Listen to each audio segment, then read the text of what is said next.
The fires in Whitehall had been burning for 3 days straight, but the cold still crept in. It sank through the walls and coiled around the stone corridors like a ghost, chilling the candlelight, whispering through the velvet drapes, settling in the bones of every man who passed the chamber door. January 1547. England's most powerful man, Henry Tudor, supreme head of the Church, King of England and Ireland, defender of the faith, was rotting in his bed. The room was too quiet, the kind of silence that isn't peace but fear pretending to be reverence. Outside the chamber, nobles spoke in Latin. Not scripture, strategy. Their boots clicked in careful rhythm, their glances sharp, their smiles thin. Everyone knew the king was dying, but no one dared to say it. The official word was weakness. The real word was decay. Inside, the air was thick, choked with incense and damp sweat. The stench of the royal body was overpowering. They had placed orange peels along the baseboards and burned myrrh in iron bowls, but nothing could hide the rot. His legs were gangrenous, black and split with ulcers that seeped into the mattress. They had to change the linens every 6 hours. The sheets came out soaked with blood, pus, and the faint shine of liquefying flesh, and still the crown rested on the table beside him. Gold, unblemished, untouched by the disease that had consumed its wearer. He had once been magnificent, a golden prince with legs like tree trunks, shoulders broad enough to carry kingdoms.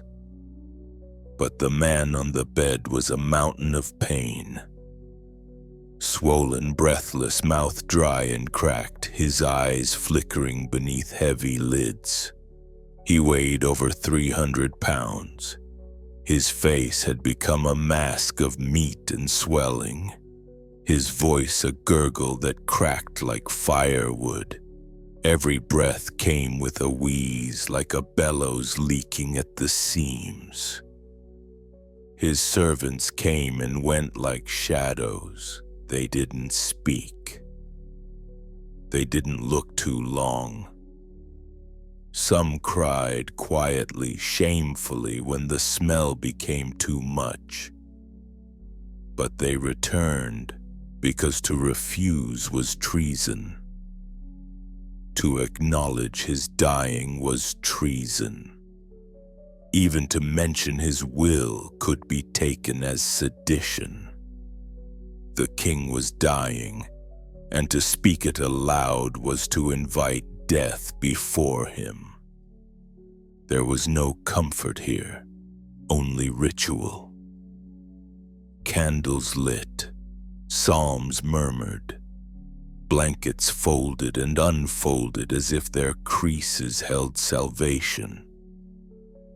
The physicians whispered behind the curtain.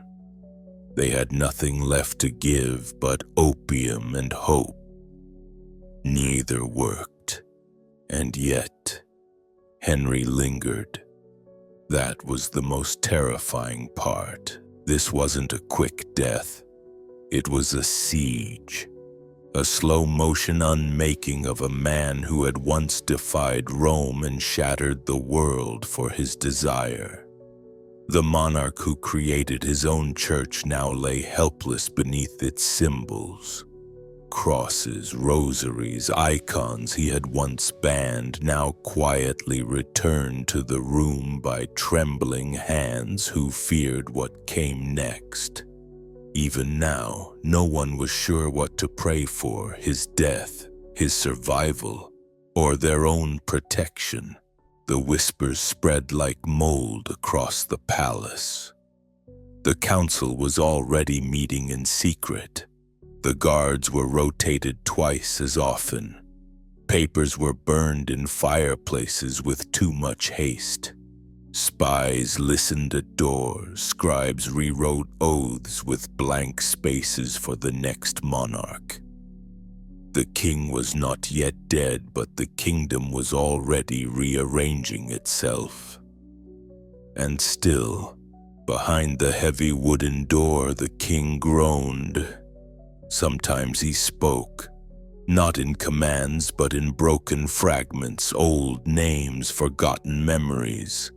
Jane, Thomas, Rome, fire, words that meant nothing now, but had once changed the world. His tongue was dry, his mind was fogged by pain, and yet something deeper stirred, something unresolved, something not yet surrendered. At night the sound was worse.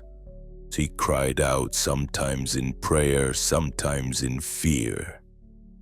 He dreamed of wolves, they said, of bleeding churches, of Anne's eyes still open, of Catherine of Aragon's face staring from the chapel rafters. Sometimes he shouted, "I am your king!" Sometimes he begged, "God, I was right." The priest said nothing. He just kept chanting. No one dared ask if the king had confessed. There was no record of last rites, no final absolution, just rumors that a chaplain had tried and been dismissed. Others said the king refused, feared that confession would expose his doubts, that he wasn't sure which God he had offended. The Catholic one he betrayed or the Protestant one he manipulated. The nurses washed his face with rose water. They dressed his ulcers in soaked cloth. His body was revolting against him in real time. Blisters rose on his back. His legs swelled like drowning corpses. His belly shook with fever and his eyes rolled back into his head for hours, but still no announcement, no proclamation, just delay, delay the inevitable, delay the truth. Outside, the frost climbed the windows. Whitehall was still. The river below ran slow and dark. Boats moved without sound. The city waited, not for a death, but for a signal. The bells of St. Paul's would ring. The black cloth would be draped. But not yet. Not while he still breathed. Not while the body still clung to the throne it could no longer sit upon. This was not a king dying. This was a kingdom watching God die in real time. Because Henry wasn't just monarch. He was myth. He was law. He was the voice that broke the Pope and bled his own wives in pursuit of male heirs. He had made himself untouchable, and now his own blood was drowning him from within. Every hour he lived was a reminder that even the divine bleed when the body betrays them. In the hallways, portraits of him still hung. Young, radiant, eyes like fire. They looked nothing like the man behind the curtain. In the sick room, the king moved again. A shudder, a breath like gravel. His hand twitched toward the gold crucifix someone had placed at his bedside. No one knew if he meant to reach for God or throw him away. The winter of rot had begun. He had once been everything a king was supposed to be. Tall, golden, sculpted like a warrior from legend. When Henry VIII first took the throne at 17, the court gasped, not in fear but in awe. He rode horses like they were extensions of himself, danced until musicians collapsed, sparred with seasoned knights and beat them bloody. His laugh echoed through the halls like a hymn. His words were velvet, his promises vast. Women adored him, nobles worshipped him, even foreign ambassadors confessed privately that he was the most perfect prince in Christendom. He wasn't just royalty, he was prophecy in motion. He had the mind of a humanist and the swagger of a conqueror. He wrote poetry, composed songs, argued theology with cardinals, then went hunting at dawn with blood still on his boots. In the early years, his court glistened with possibility. Art flourished. Music swelled. The Renaissance came to England not on ships, but on the shoulders of its golden boy. If kings were measured by charisma, Henry VIII would have ruled empires without ever unsheathing a sword. But then the power grew teeth, and the golden boy grew hungry. He was not content to reign. He needed to reshape the world to match his will. And that will, once tempered by youthful optimism, hardened into something more absolute, more paranoid, more cruel. The mirror that once flattered him began to whisper. He saw threats in every shadow, disloyalty in every delay. Age crept in, and with it fear. The golden hair began to thin, the waist thickened. The body that had once danced across marble floors now stumbled under its own weight. Injuries turned septic, wounds never healed. His leg, once broken in a jousting accident, became a wound that festered for the rest of his life. But it wasn't just his flesh that turned. It was his soul.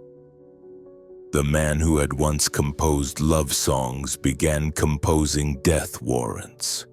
Thomas More, Anne Boleyn, Cromwell. All had loved him. All were erased. One for conscience, one for politics, one for knowing too much. The scaffold became an extension of his will, and each drop of blood fed his illusion of control. Henry had become a god in his own mind, but not a merciful one. He tore down monasteries with righteous fire, only to build new palaces on their ruins. He spoke of justice, then executed men for dreaming too loudly. He married 6 women. 2 he buried, 2 he banished. One died trying to give him the air he believed would grant him immortality. And still it wasn't enough. The man who had once been the embodiment of hope now lived in a fortress of suspicion. He rarely left his chambers. Every mirror was draped, every portrait retouched. No one dared speak of his weight, of the smell, of the screams at night. His court learned a new language, one of silence, glance, and survival. The vibrant prince who once roared with laughter now roared with pain. His leg, black with rot, had to be drained by hand. His doctors feared him more than the disease. They dosed him with opium and prayers. Neither cured him. His meals were grotesque feasts, venison drowned in wine, sweetmeats by the dozen, meant to mask his decline with ritual indulgence. He ate like a king in portrait, but groaned like a dying man in the flesh. And yet the facade remained. The lie had to be maintained. He was still called defender of the faith, though his faith changed with his moods. He was still styled supreme head of the church, though his soul was a battlefield of guilt and stubborn He gave sermons he didn't write, signed laws he didn't read, and insisted the people see him only as they once did, radiant, divine, invincible. But behind the velvet curtains, the truth was leaking. The Golden Prince had become a monster of his own making. Not just in flesh, but in legend, he no longer inspired love. He inspired obedience. His power was unquestioned, but it was no longer admired. It was endured, and he knew it. That was perhaps the final cruelty, that somewhere in the wreckage of his body, behind the fever dreams and ulcerated limbs, the young Henry still existed. Buried beneath decades of blood and silence, screaming behind the eyes of a man who had once been adored. Sometimes in the dead of night he asked for mirrors. No one knew why. Some said he wanted to see his father in his face. Others whispered he was looking for his past, that he wanted to confront what had become of him. But each time the mirrors were taken away again. Too dangerous, too honest. He ordered portraits instead, grand ones, full of strength and authority. He stood tall in them, wide-legged, fists clenched, eyes forward. A lion, a pillar of empire. The portraits didn't show the cane, they didn't show the bandages or the agony beneath the crown. They showed a myth Henry insisted was truth, even as his body betrayed him with every breath.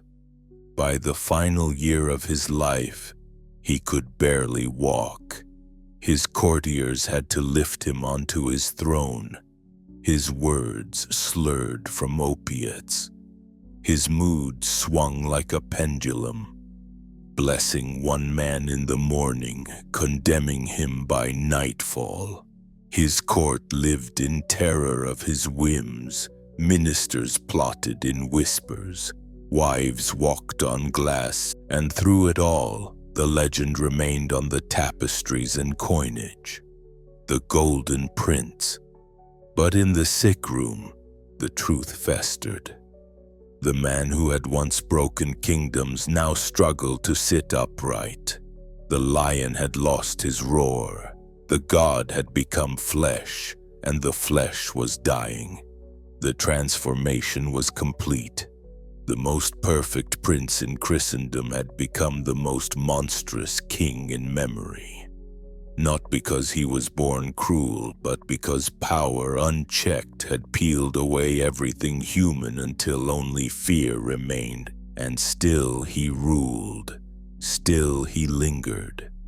The golden crown remained polished, but the man beneath it had already become a ghost. England was holding its breath, not in reverence, but in quiet, calculated panic.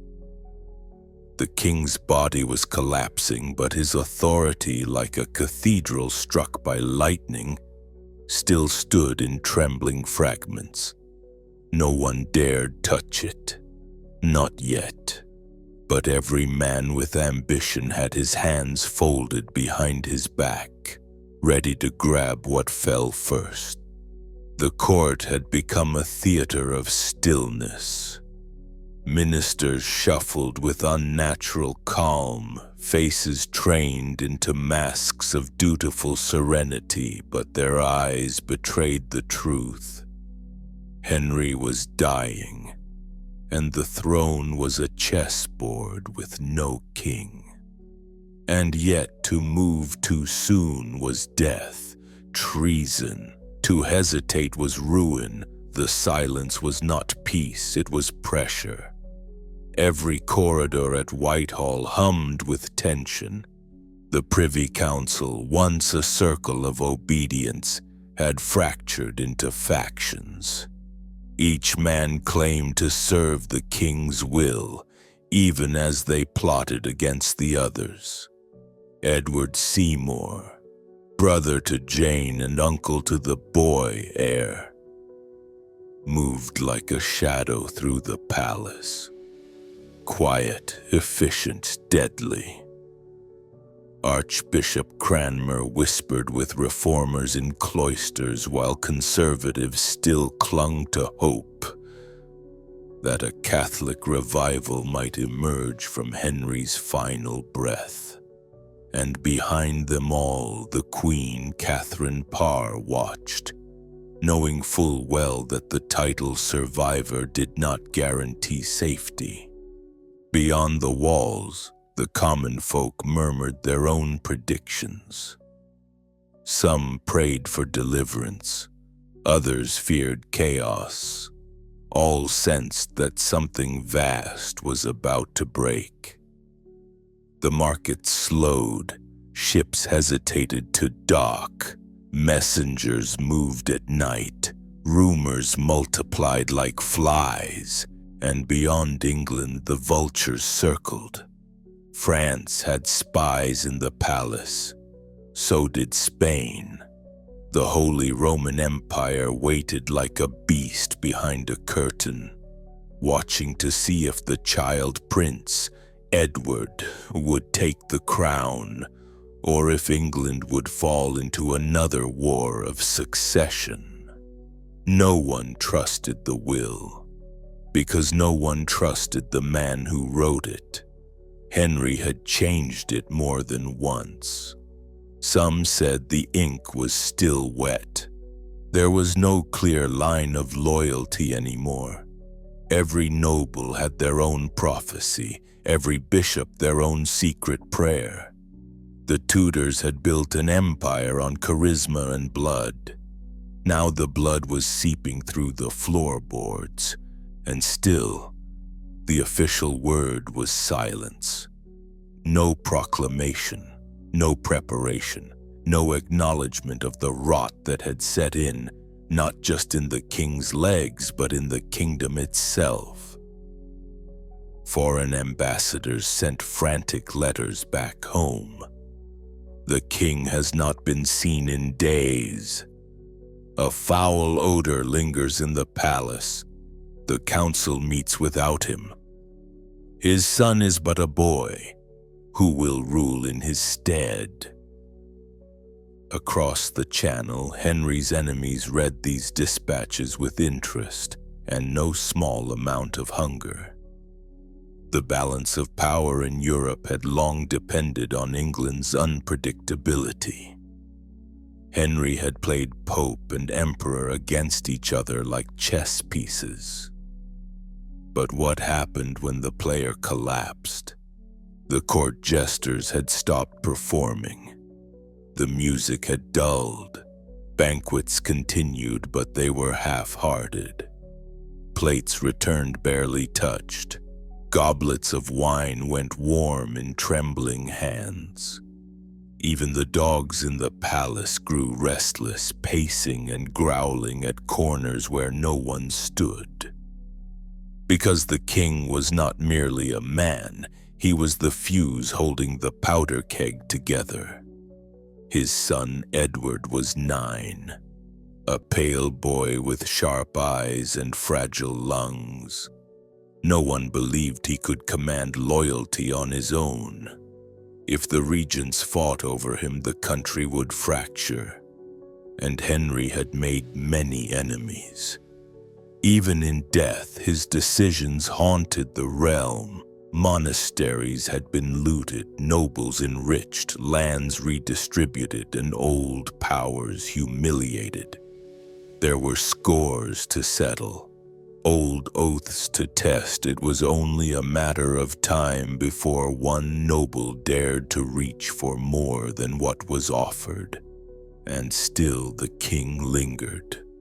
There was talk, never aloud but always nearby, that someone might hasten his end, that opium might slip into too many cups, that a final dose might ensure peace or chaos depending on who administered it. But no one moved. Not yet. The consequences of being caught would be fatal, so instead they waited, watched, whispered, The kingdom itself felt suspended between two breaths. The laws were still signed in Henry's name, but his hand could no longer hold a pen. The seal was used by others, his voice was invoked in every decision. But he had not spoken clearly in days. Servants claimed he mumbled nonsense. Names, scripture, Latin phrases that bled into delirium. Some said he saw visions, others believed he heard things in the walls. What mattered was that he was no longer ruling, only existing. And even that was fading. The courtiers knew. They smelled it. Beneath the incense and lavender, beneath the fresh hay scattered along the hallways to mask the air, they could still detect it. The scent of power turning sour. Death wasn't approaching. It was already here. It had taken up residence in the palace, sitting at the banquet table in silence, waiting for the crown to fall from his head like a rotten apple. And in that silence, every man, every faction, every foreign court prepared. The final days of Henry VIII were not just a personal tragedy. They were a national test. How much of a kingdom was held together by one man's breath? And what happens when that breath stops? The answer, everyone suspected, would not come quietly. So they waited, because the king had not yet died, and in the presence of a god-king, even decay had to kneel. The king's chambers had become a sealed world, thick with incense, shadows, and silence broken only by the sounds of a failing body. No one entered lightly. Even the most seasoned courtiers hesitated at the threshold, pausing as if they were about to cross into something sacred or cursed. The sick room was no longer just a place of rest. It was a fortress of secrets, where the truth of Henry VIII's condition rotted beneath layers of linen, protocol, and fear. The windows were shuttered to keep the cold out, but it also kept the stench in. The air was heavy, sour with infection. The fireplace roared constantly, yet the chill persisted, not from weather, but from dread. In the low light, Henry lay buried under layers of embroidered blankets, not to keep him warm, but to obscure the shape of what he had become. His swollen legs, blackened, cracked, and ulcered, leaked pus that stained the mattress. Servants turned them regularly, not for comfort, but to prevent the flesh from fusing to the sheets. They spoke of the leg in hushed tones, as if naming it too loudly might summon it into full awareness. It had begun as an injury, a jousting wound left untreated for too long. But now it was a kingdom unto itself. It throbbed, hissed, demanded attention. It pulsed with infection so deep even the best surgeons dared not cut too far. Gangrene had taken hold years ago, but now the rot had spread. The limb had become a symbol of pain, yes, but also of denial. No one dared suggest amputation. Henry would rather die than lose part of himself. Instead, they medicated him into silence. Opium was administered daily, then hourly, then almost continuously. He drifted in and out of consciousness, speaking in fragments. Sometimes lucid, sometimes a whispering mess of Latin curses, personal regrets, and nonsense. He called out to dead queens, demanded battles that no longer existed, and once in the middle of the night insisted that the archbishop was stealing his soul through the windows. The physicians pretended to be confident. They adjusted poultices, measured doses, mumbled reassurances, but they knew, everyone knew, they were not treating a man, they were managing a myth, and that required performance. Secrecy became the only strategy.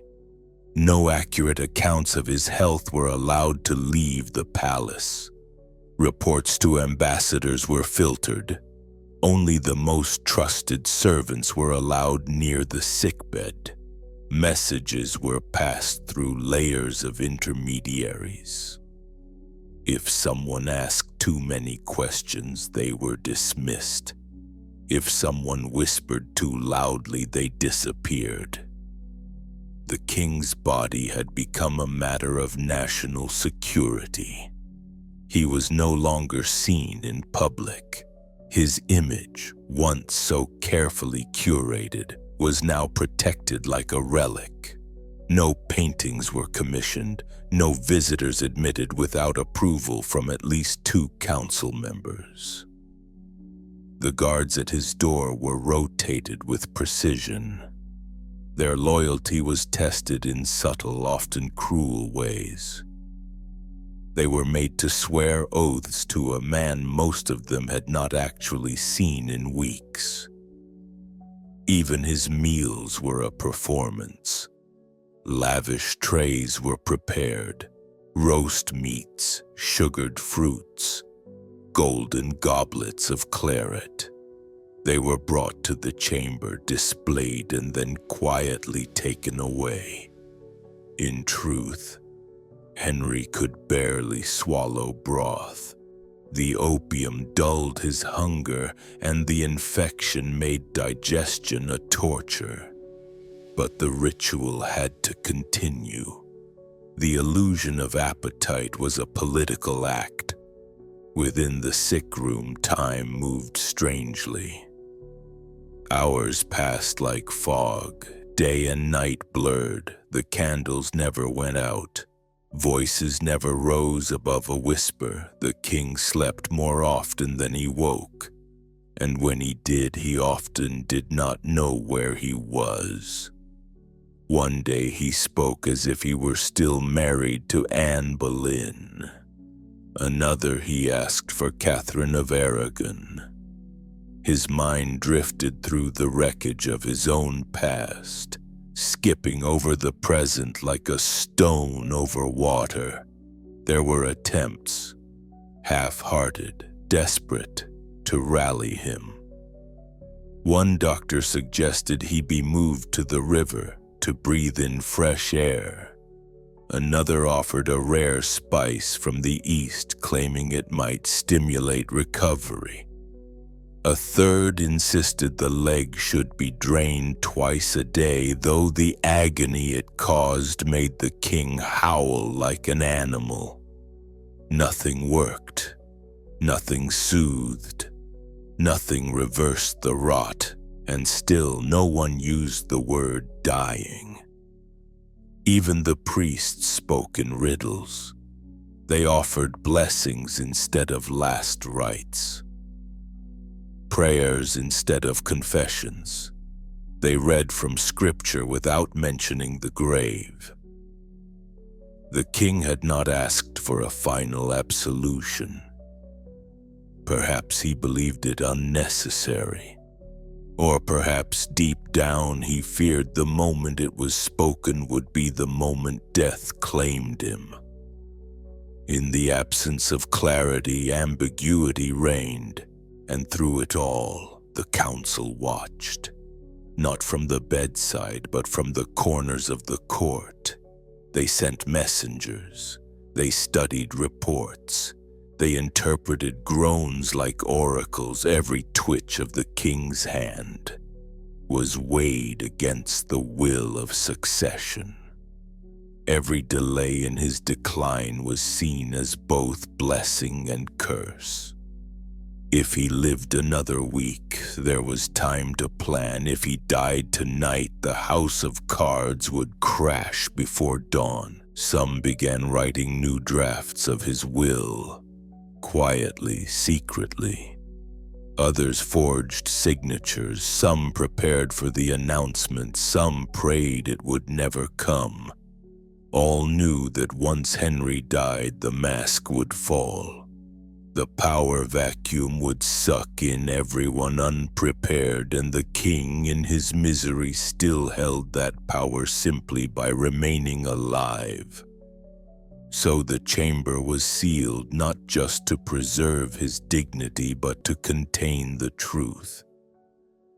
Outside, the world was told that the king was unwell but recovering, that the doctors were optimistic, that the monarch, even in illness, was still sovereign. Inside, they changed his linens 4 times a day. Inside, they scraped dried blood from the bedpost. Inside, they wept in silence when he slept. Inside, England's greatest king was disintegrating, cell by cell, breath by breath, within a fortress of velvet lies and candlelight, and no one dared open the door. The king did not sleep peacefully. Sleep was no longer a refuge. It was a chamber of judgment. When his swollen eyes fluttered shut, they did not find rest. They found phantoms, shadows that slipped past the guards and incense, past the tapestries of saints and prophets. They came in silence, in whispers, in forms he once knew well. Anne's eyes, still staring. Catherine's rosary tangled in blood. Jane's pale hand reaching through the fog. They did not speak. They didn't have to. Their presence was enough. Sometimes in the middle of the night, the servants heard him moan names from a life once gilded. Aragon, Boleyn, Howard. They didn't ask which wife he meant. Each one had left something behind. An echo, a wound, a child, a ghost. They lingered in the curtains, watched from the shadows. The king who had shattered the sacred bond of marriage to satisfy his crown now found himself surrounded by the consequences of every broken vow. And still he refused to confess, not because he had no sin, but because there were too many to choose from. Which betrayal would he start with? The oaths to Rome he abandoned, the wives he executed, the child he made head of a church he himself barely believed in. The truth was that Henry's theology, like his body, had bloated beyond recognition. He had once styled himself the hammer of heresy, a second Constantine, but he had changed creeds like tunics. One moment he defended Catholic ritual, the next he burned men who read the Bible in English. He abolished monasteries while still whispering Latin prayers in his sleep. He declared himself supreme head of the church, then punished others for questioning doctrine. He wanted total control of pulpits, of priests, of heaven itself.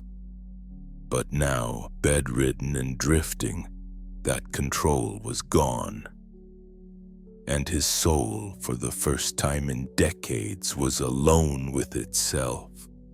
The priest tiptoed around his condition, not just his body, but his beliefs. Some tried to lead him in prayer, to offer confession, last rites, comfort. He turned them away. Others claimed he nodded silently when scripture was read. But what did that mean? Was it assent or confusion? No one knew, or no one wanted to admit they knew, because a man like Henry, a man who had killed friends for questioning his orthodoxy, could not be seen doubting at the edge of death. It would unravel the myth, but the myth was already crumbling.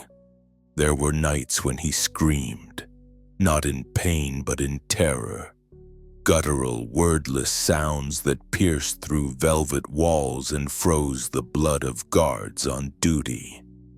He would thrash, soaked in sweat, tearing at the sheets as if something were trying to drag him under. One night, a servant swore he saw Henry reach out to an empty corner, begging for forgiveness.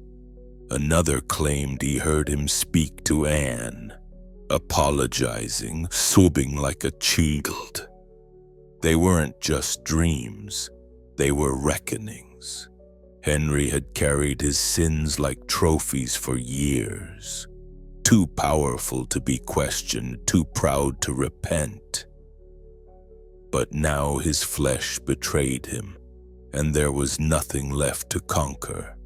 No pope to defy, no wife to punish, no son to produce, just silence.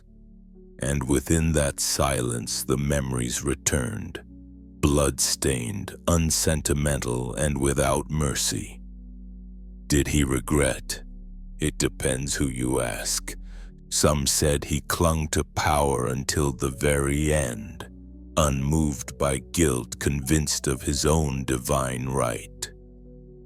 Others believed the fear in his eyes was not of death, but of judgment, that he had finally begun to wonder if perhaps God did not approve, that perhaps in making himself the head of the church, he had placed his crown atop a pyre. There was no clear doctrine left in him, no certainty, only fragments. His soul was not tethered to Rome, nor to Luther, nor even to Cranmer's reforming vision. It floated like smoke above the ruins of every church he'd helped burn, every monastery he'd desecrated, every priest he'd bribed or beheaded. It was not theology that plagued him now, it was consequence. He had not merely sinned, he had institutionalized sin, turned it into policy, made it a condition of survival. And still, he had not found peace. The silence of his sick room wasn't piety, it was fear. The fear that even after building an empire in his own image, even after defying the most powerful church on earth, he had not secured his own salvation. He had merely delayed the reckoning until now. The worst part? No one could tell whether his tears when they came were for others or for himself. One evening, as his breathing grew ragged and uneven, he clutched a crucifix with hands that could no longer hold a sword.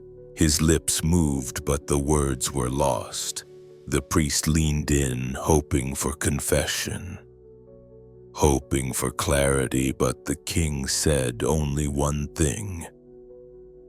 "I thought I was right." And then he wept, not like a ruler, not like a tyrant, but like a man.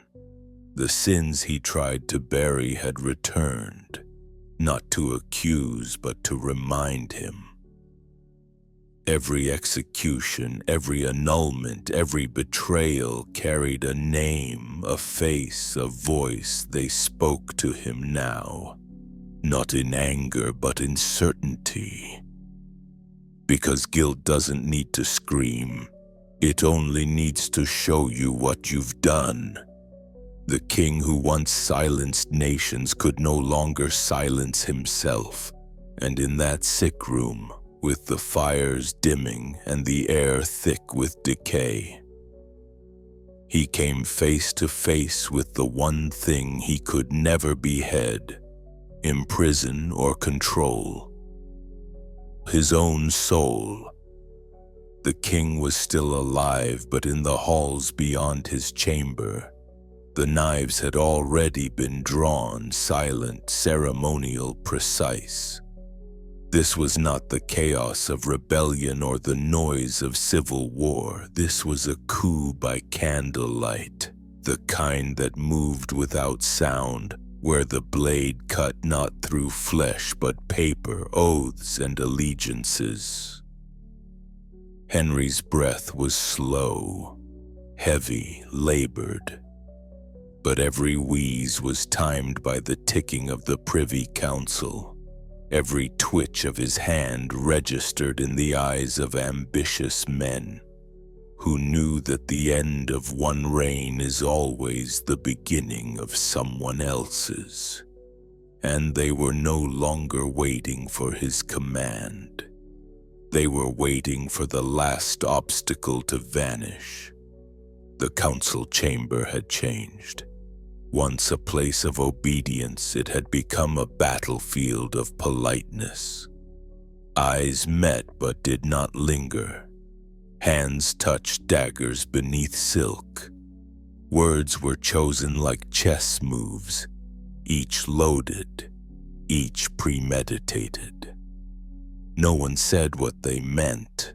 Everyone planned for a crown that hadn't yet fallen. At the center of the web stood Edward Seymour, brother to Jane, uncle to Prince Edward, and now self-declared guardian of the future king. He moved like fog through Whitehall, neither flashy nor loud, but always present, always watching. He did not shout, he aligned. He whispered promises into the right ears, made alliances beneath layers of prayer and duty. He began referring to himself in private as protector of the realm. No one corrected him. He understood that power is not taken by force. It is inherited in silence, and silence, in these final weeks, was a currency in abundance. Meanwhile, Thomas Howard, Duke of Norfolk, once the most powerful noble in the realm, began to crumble. His enemies worked quietly, feeding the king's paranoia one last time. They painted Norfolk as a traitor, a schemer, a man waiting for the boy king to fail so that he might seize power himself. A forged document appeared, suggesting Howard's family aimed to marry into the royal line and usurp the throne. Whether the letter was real or fabricated didn't matter. It landed on Henry's bedside table, and that was enough. The king, drugged and drifting, still had the strength to act on fear. Norfolk was arrested, his son was executed, the Howard name was broken just in time for Seymour to rise. The will of succession was revised once again, quietly, strategically. Its terms adjusted in ink as the king faded. Edward would be king, of course, but he was a child. Someone would need to guide him. Not rule in name, but in reality. The Regency Council was no longer an idea, it was an engine. Already running, already dividing the kingdom before the last breath had been drawn. Catherine Parr, the queen consort, saw it happening and understood her place was shrinking. Once praised for her intellect and moderation, she was now a liability. Too educated, too Protestant, too close to the boy. The council didn't trust her, and they didn't need to. She had no armies, no heirs of her own, no leverage. Her proximity to the king in his final days had made her powerful. But the second his eyes closed, that power would vanish like perfume in cold air. Letters moved in secret between Seymour and reformist nobles. Men were positioned at key strongholds. Control of the treasury was quietly transferred. Access to the boy king was negotiated like a siege. Henry's guards, chosen by him years ago, were replaced with men loyal to the future, and still the king knew nothing. Or pretended not to. His mouth rarely opened now. His words came in slurs or not at all. When he did speak, it was often of Edward. "Protect the boy," he whispered once. But by then the boy had already become a symbol, a tool in other men's hands. The palace itself began to shift. Courtiers moved rooms, servants changed uniforms. The king's own belongings were sorted for inheritance before he had even died. It wasn't seen as disrespect, it was seen as efficiency, because once the monarch passed, the chaos would descend in seconds.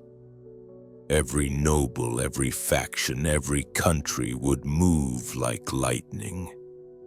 And whoever held the boy would hold the crown. Foreign ambassadors watched with interest. The Spanish sent new offers of alliance. The French sent warnings. Even the Pope, still stung by Henry's break with Rome, issued subtle threats cloaked in scriptural concern. Everyone wanted to know the same thing. Who rules next? Inside Whitehall, that question had already been answered, just not aloud. Because the truth was, Henry no longer ruled. He lingered. He breathed. But the empire had slipped from his fingers like sand, and no one dared tell him. The crown rested beside his bed, untouched like a relic, not sacred but inconvenient. Those closest to him performed their roles with grim devotion. Physicians adjusted pillows, clerics read scripture, courtiers bowed, but their eyes were not on the king. They were on the door, on the stairs, on the corridors where Seymour's men now stood watch. They waited not for a command, but for a signal. The long-awaited toll of bells that would confirm what everyone already knew. The king had finally died, and the new kingdom was open for business. The silent coup was not marked by rebellion, bloodshed, or declaration. It was marked by posture, by who entered the room, by who didn't, by the quiet removal of a name from a list, the sealing of a document. The nod exchanged between two lords as they passed in the corridor.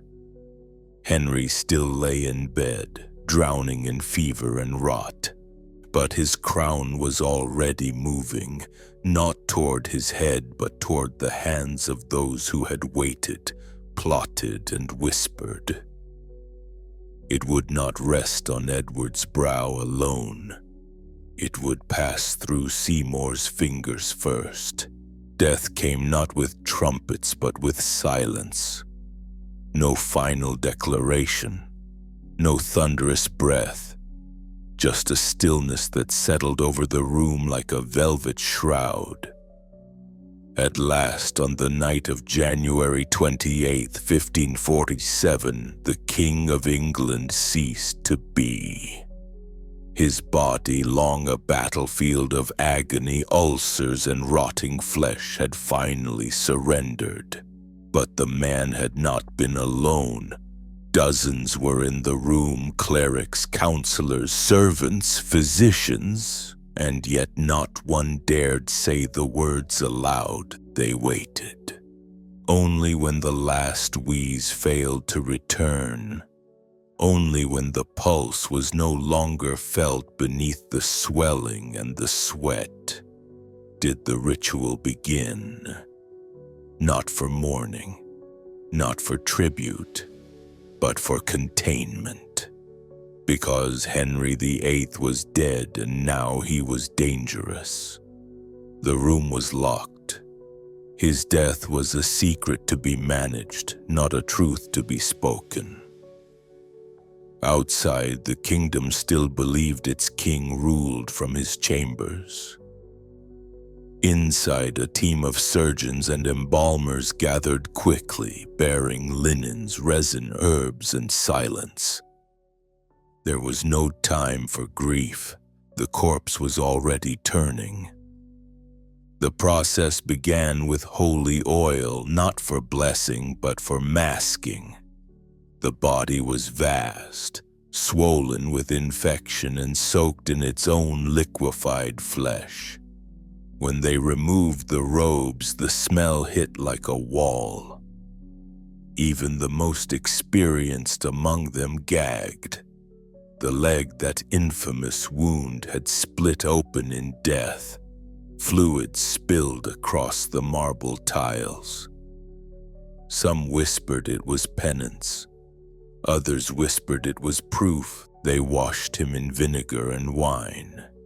They stuffed his mouth with cloves. The eyes refused to shut, so they were pressed until the lids stayed down. His face, once the symbol of England's strength, had bloated into something monstrous, unrecognizable, grotesque. Still, the portrait painters would later claim he passed peacefully. The truth would be locked behind cedar and iron. His organs were removed, carefully, reverently, and placed in a separate box lined with ash. His heart had to be cut free from a chest thick with fat. It took longer than expected, longer still to stem the bleeding that shouldn't have happened but did. One surgeon swore the heart twitched after it was lifted. No one believed him, but no one laughed either. Then came the sealing.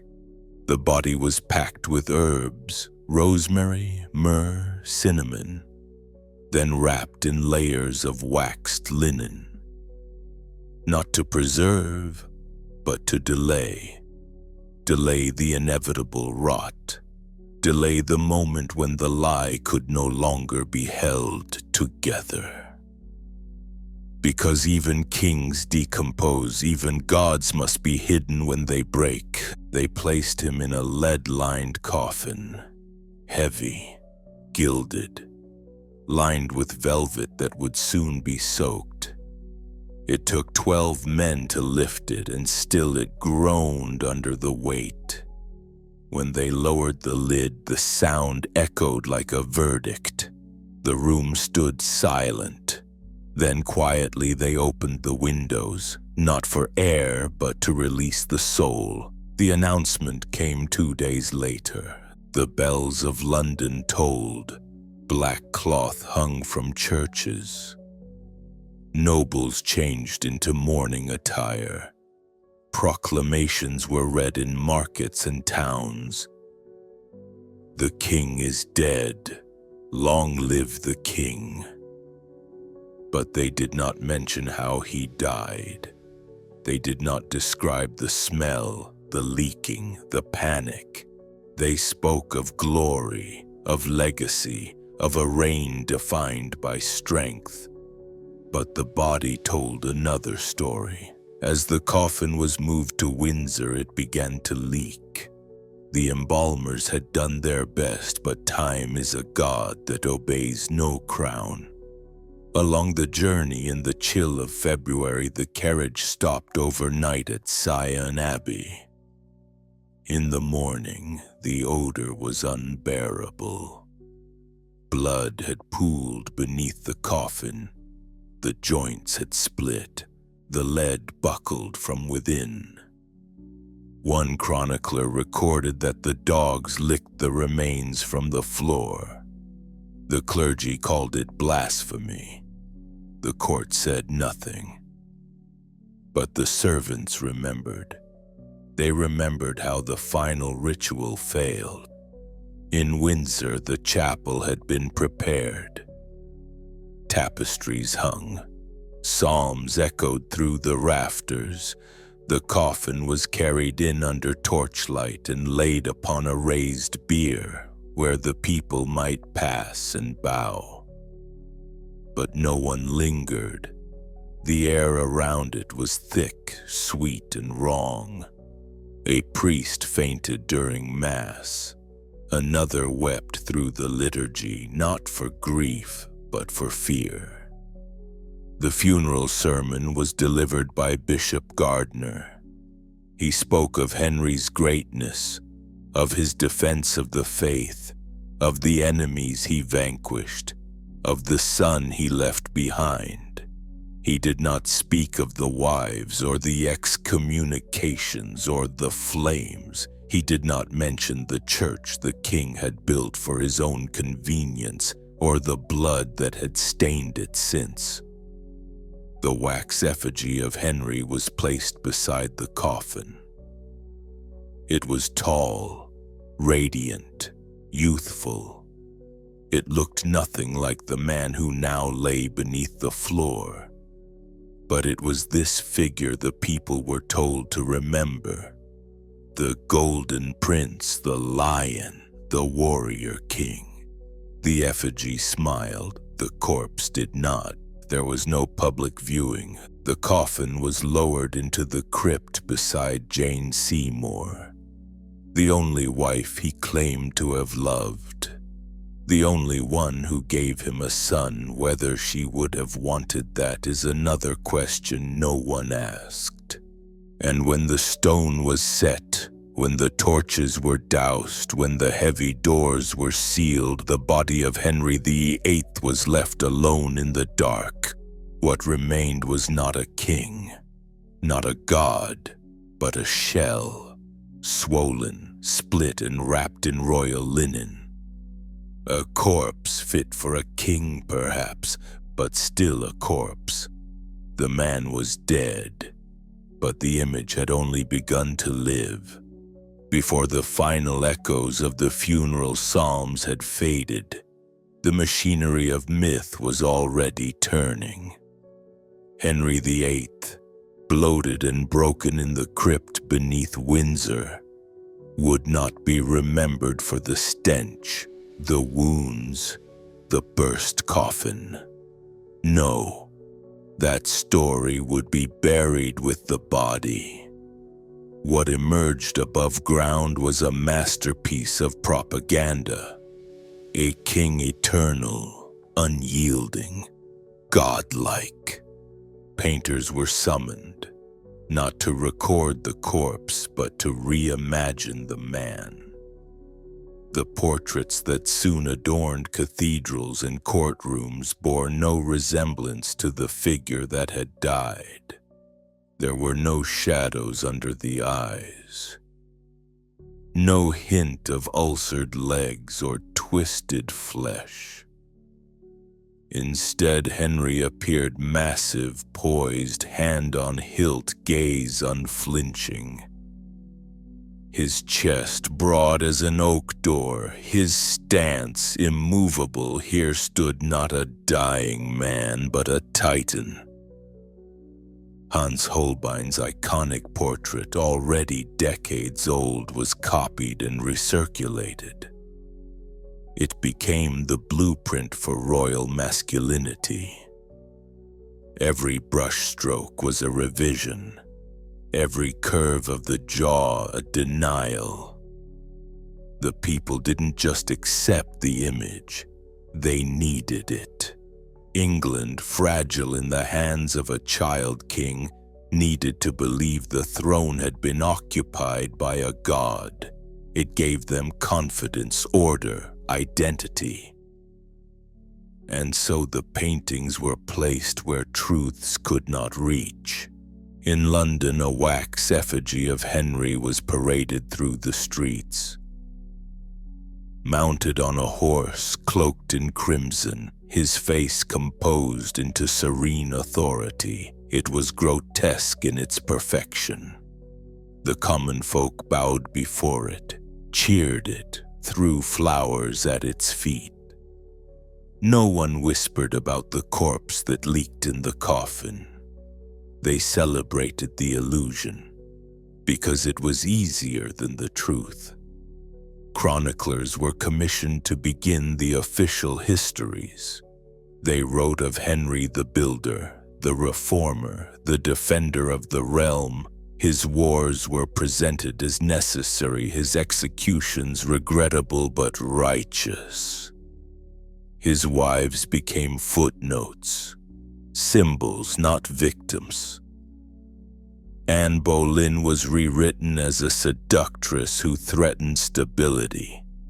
Catherine of Aragon as a tragedy of circumstance. Jane Seymour as the angelic mother of a future king. The myth did not just erase, it rearranged. Even the break from Rome was softened.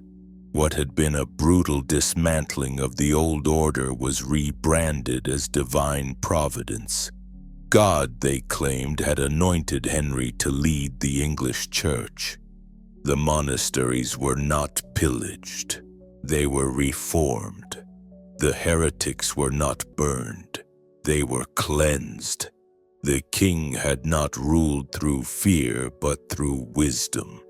And those who had once trembled before his wrath now spoke of him in hushed, reverent tones. Counselors who had betrayed, rivals who had plotted, wives who had wept. All were rewritten or removed. The archives were cleansed. Letters disappeared. Trial records were edited. Truth was a threat, and the myth needed air to breathe. For Prince Edward, just 9 years old, the image of his father became a monument too large to question.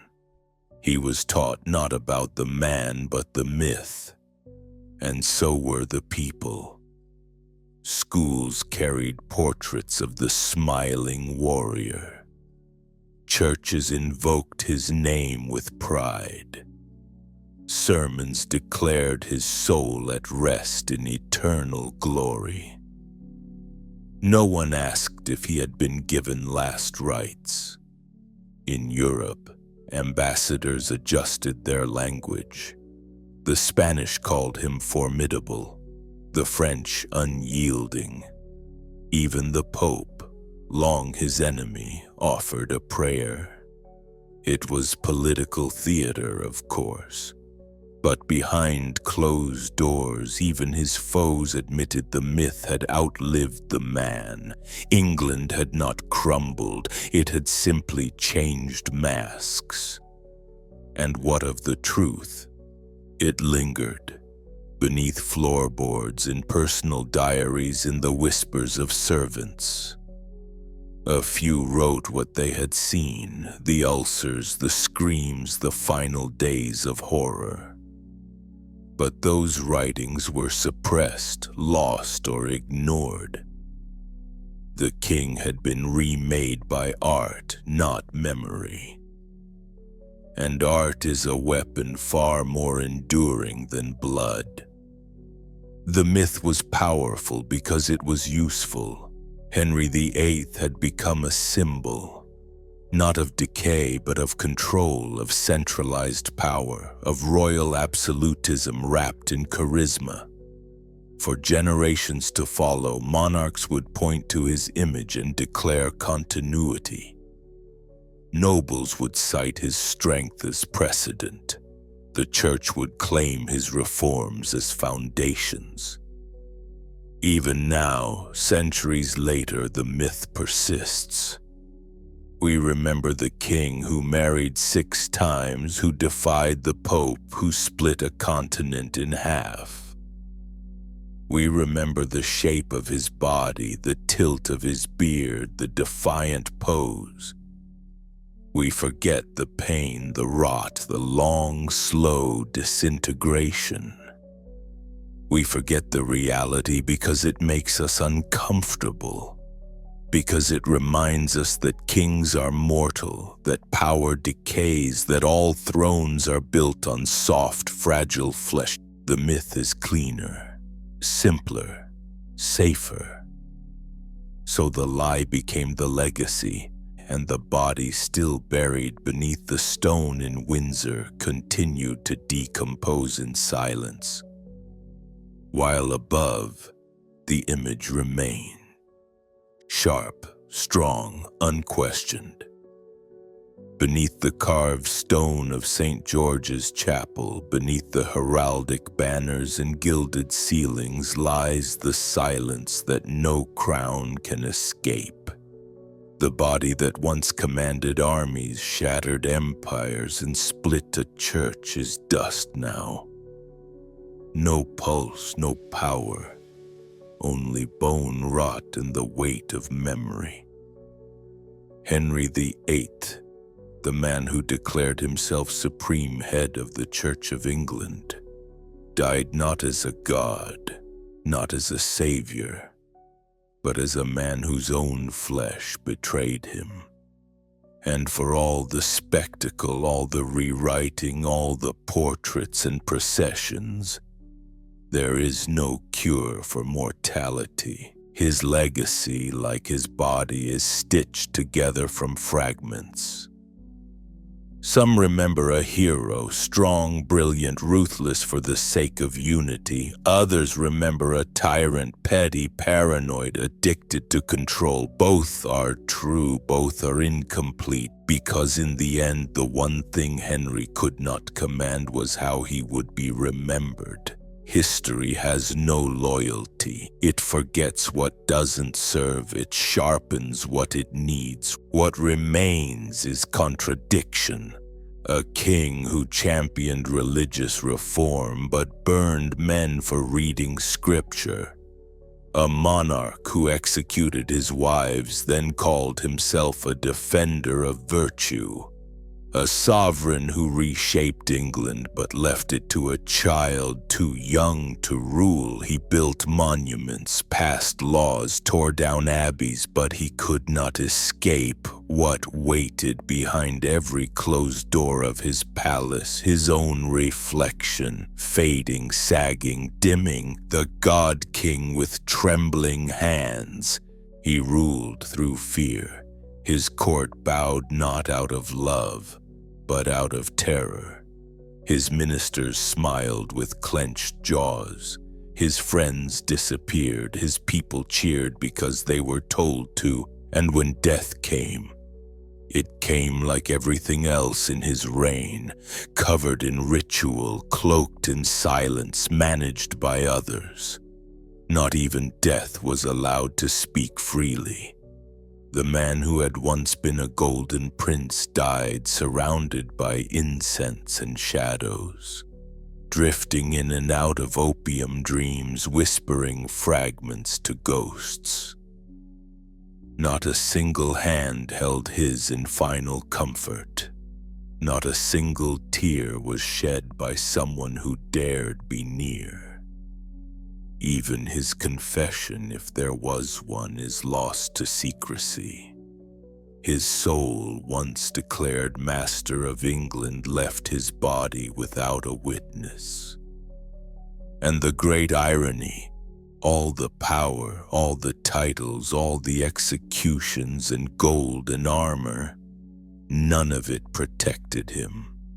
Not from the ulcers, not from the pain, not from the rot. The throne may have made him a god in the eyes of men, but it could not make him immune to time. He ruled as if he were eternal, but he died like all men die, fevered, frightened, alone. He left behind a child, a divided nation, and a church forever torn between politics and faith. The empire he built was not eternal. It was fragile, stitched together by silence and myth. And the myth, in time, became more real than the man. But peel back the oil paint, strip away the Latin prayers, tear down the effigies, and what do you find? A bloated body in a coffin that leaked. A man too afraid to ask forgiveness, a king who ruled with divine authority and yet died begging for sleep. Henry VIII thought he had conquered history, but history, like death, is patient. It waits, it peels away the perfume, it lifts the velvet curtain, it whispers what the courtiers could not. That behind the armor was skin, behind the title a soul, and behind the crown a man, feared, alone, human.